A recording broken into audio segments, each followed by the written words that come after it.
Teleaula Natal. Olá pessoal, sou o professor Romerito, homem, moreno, 1,70 m, tenho cabelos pretos e olhos castanhos. Estou vestindo uma calça jeans, um tênis, calçando um tênis e uma camisa de cor preta. Eu tenho um sinal, de acordo com Libras, que é a letra R, de acordo com o alfabeto Libras, posicionando o dedo indicador e médio entrelaçados ao lado da minha orelha direita e fazendo a volta por baixo do queixo até a orelha esquerda, indo e voltando, sinalizando que eu uso barra. Hoje estarei dando continuidade ao nosso assunto de ginástica, falando sobre ginástica e força. Nesse primeiro slide está sendo ilustrado o nome da Secretaria Municipal de Educação de Natal, o nome da nossa disciplina, Educação Física, a imagem da formação continuada em Educação Física e o nome dos professores que contribuíram para a elaboração dessa aula, que foram os professores Arlindo Souza, Cláudia Érica, Lenilson Ângelo, Roberta Dantas e Rosemary de Souza. Lembrando a vocês que a imagem da formação continuada em Educação Física estará presente nesses 14 slides da aula de hoje, na parte superior esquerda. Então, pessoal, de acordo com o roteiro de nossa aula, estarei dando continuidade hoje aos componentes da aptidão física relacionada à saúde, com predominância lá falando sobre força, certo? Estarei apontando a importância da força para a saúde. Vou falar de uma musculação a qual pode estar sendo trabalhada, ou seja, praticada para se desenvolver força, que é a musculação. Falarei também sobre as variáveis de treinamento e no final teremos a nossa atividade da semana. Então, pessoal, seguindo com o nosso assunto, os componentes da aptidão física relacionada à saúde, a qual são aqueles componentes que, se trabalhados durante o exercício, trazem benefícios para a saúde.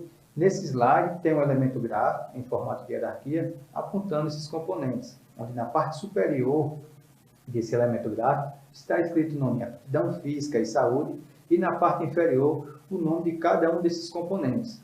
Hoje estaremos dando ênfase na parte da força, que é uma capacidade física muito importante para a saúde.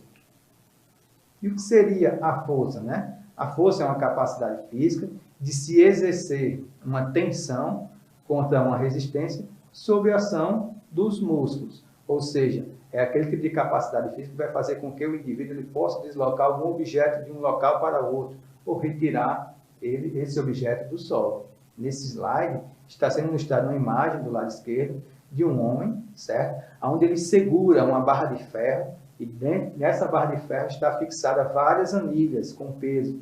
E ele tem uma expressão facial que está fazendo força, ou seja, está exercendo aí um movimento onde está gerando força através dos músculos, deslocando esse peso do chão.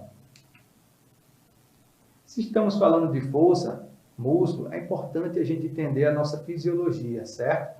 O nosso corpo, pessoal, tem diferentes tipos de músculo, 3 principalmente. O primeiro deles a gente chama de músculo cardíaco, que é encontrado lá no coração. Tem um músculo também chamado tipo liso, que a gente encontra nos órgãos internos, em vasos, artérias.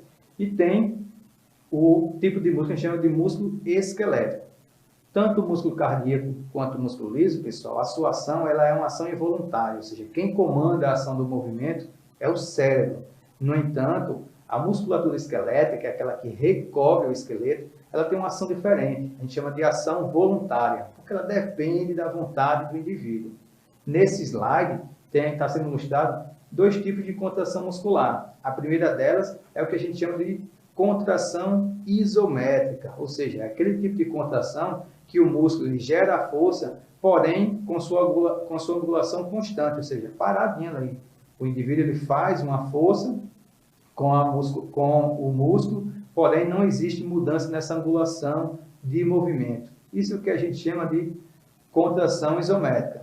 Na imagem ilustrada à esquerda no slide, mostra a imagem de um braço, certo? Em um formato esquelético, ou seja, mostrando aí os ossos desse braço, e ao lado desse osso úmero do braço está o músculo de bíceps. Na mão, uma bola, que é simbolizada pelo peso, e mostra aí que esse bíceps ele está em uma contração isométrica, para permanecer com essa angulação parada segurando essa bola.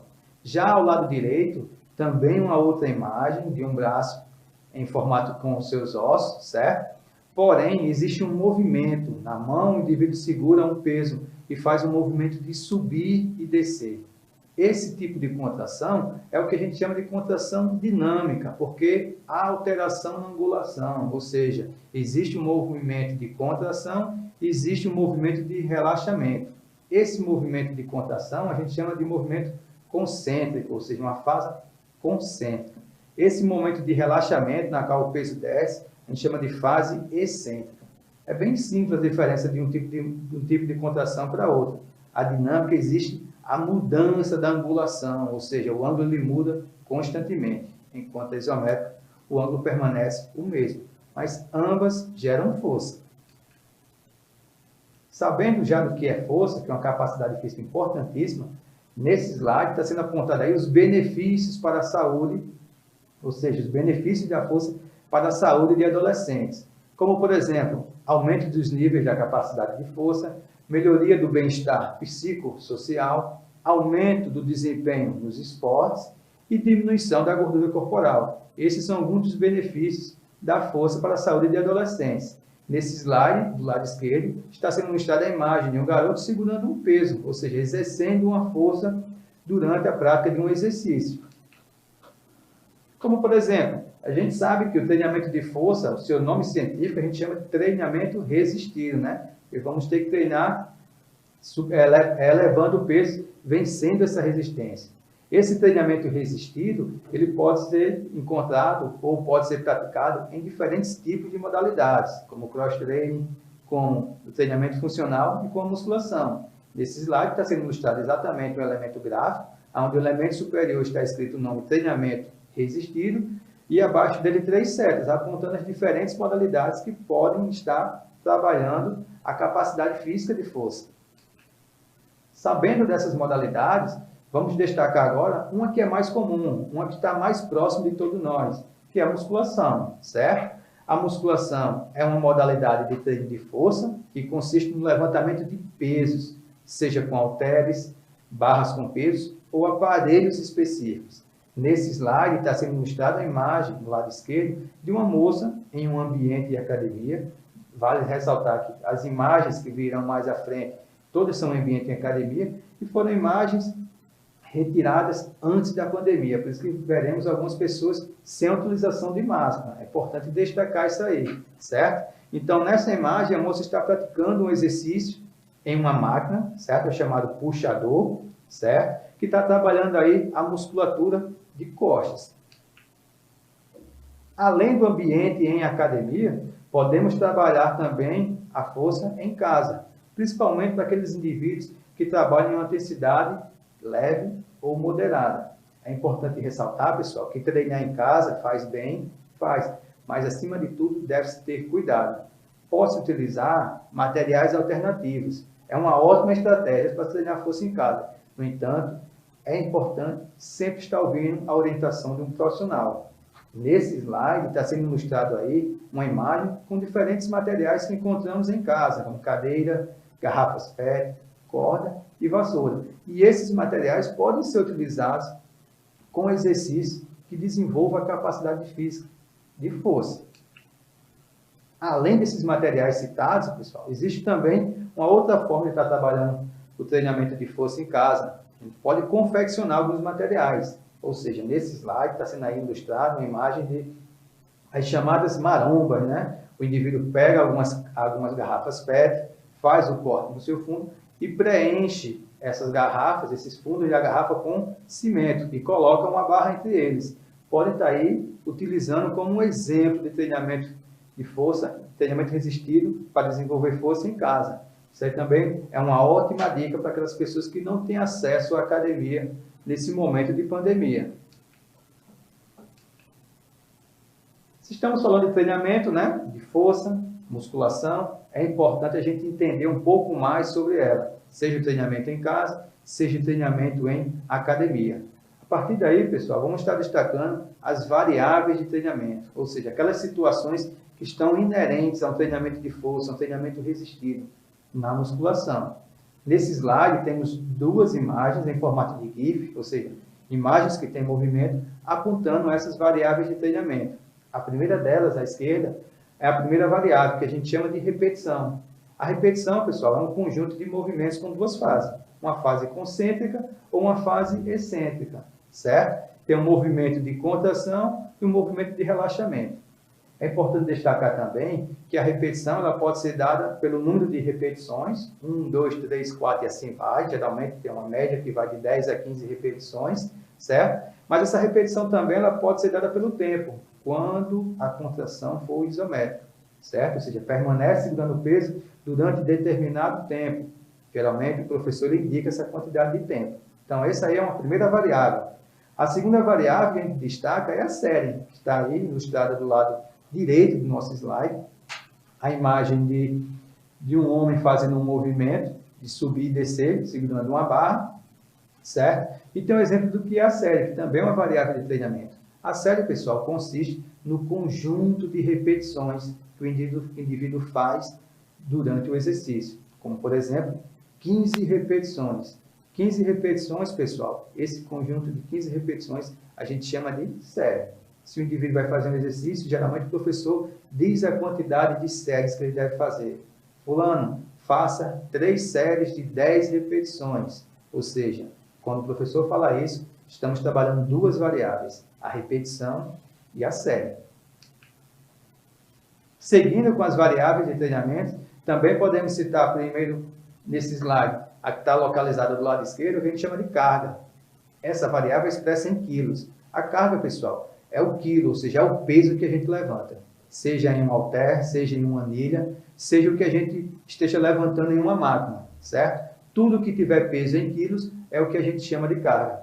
É importante ressaltar que muitas pessoas não gostam de estar controlando sua carga. Muitas vezes nem sabem, às vezes, o nome do peso, se é um halter, se é uma anilha. Mas é uma variável muito importante. Controlar a carga, pessoal, é fundamental para a sua evolução. Ou seja, nessa imagem do lado esquerdo, um homem está em um ambiente de academia fazendo um exercício chamado supino inclinado com halteres. Ele segura 2 halteres com uma determinada carga. Se ele quiser evoluir na sua adaptação, ele tem que saber a partir de qual momento ele vai aumentar essa carga. Ok? Um outro exemplo é outra variável que a gente chama de intervalo, que está localizada à direita do nosso slide, que é a imagem de um relógio, simbolizando que o intervalo ele é também uma variável de treinamento. Existe aí um intervalo universal, que muitas pessoas que praticam musculação fazem, né? É aquele 1 minuto. Mas, professor, será que 1 minuto é igual para todo mundo? Calma, pessoal. Depende do tipo de treino. Depende também do perfil da pessoa. Geralmente, quando é um iniciante, com cargas mais leves, esse intervalo pode ser menor. Um indivíduo avançado, com muita experiência, com cargas mais pesadas, geralmente esse intervalo pode ser maior. Vai depender do perfil da pessoa. Mais 2 exemplos de variáveis de treinamento. A primeira delas, localizada à esquerda do nosso slide, que é a velocidade de execução. A imagem a qual o homem segura 2 halteres e faz um movimento de contração dos músculos do bíceps. Contração e relaxamento, ou seja, flexão desse cotovelo. A imagem que está descrita aí é uma mesma velocidade de execução, pessoal. No entanto, essa variável pode ser controlada. Geralmente, o movimento de contração tem que ser um movimento mais rápido, ou seja, mais rápido do que o movimento de relaxamento. No relaxamento, a gente tende a segurar mais o peso. Então, é importante controlar a velocidade de execução. Do lado direito, uma outra imagem de uma mulher fazendo também um exercício, levantando um peso que está ao solo, segurando uma barra, certo? Está aí descrita a variável de intensidade. Ou seja, tem como também trabalhar a intensidade durante o treinamento de força. Aonde está incluída a intensidade? Seja no aumento da carga do peso, seja na diminuição do intervalo de descanso, ou no aumento das repetições. Tudo isso aí se dá ao longo da adaptação e da evolução do indivíduo. Por fim, pessoal, a última variável de treinamento é o que a gente chama de volume, é o conjunto de todas essas variáveis: série, carga, repetições, velocidade de execução, intensidade e intervalo. Nesse slide está sendo mostrada aí uma imagem, certo? De um círculo, no qual, dentro desse círculo, tem o nome de todas as variáveis que eu citei anteriormente. E o conjunto de todas essas variáveis é o que a gente chama de volume. Se alguém perguntar qual é o volume do seu treino de força, você pode dizer: hoje eu fiz 10 séries, um total de 150 repetições, quantidade de quilos variadas para cada exercício. um intervalo de mais ou menos 1 minuto. E assim vai. Esse é um exemplo do que é uma variável volume. Daí, pessoal, chegamos ao final de mais uma semana das nossas aulas de Educação Física. Seu professor ou professora de Educação Física da escola irá elaborar uma atividade com base em nossas aulas, para que vocês possam fixar melhor o conteúdo assistido. Um grande abraço e um bom final de semana a todos.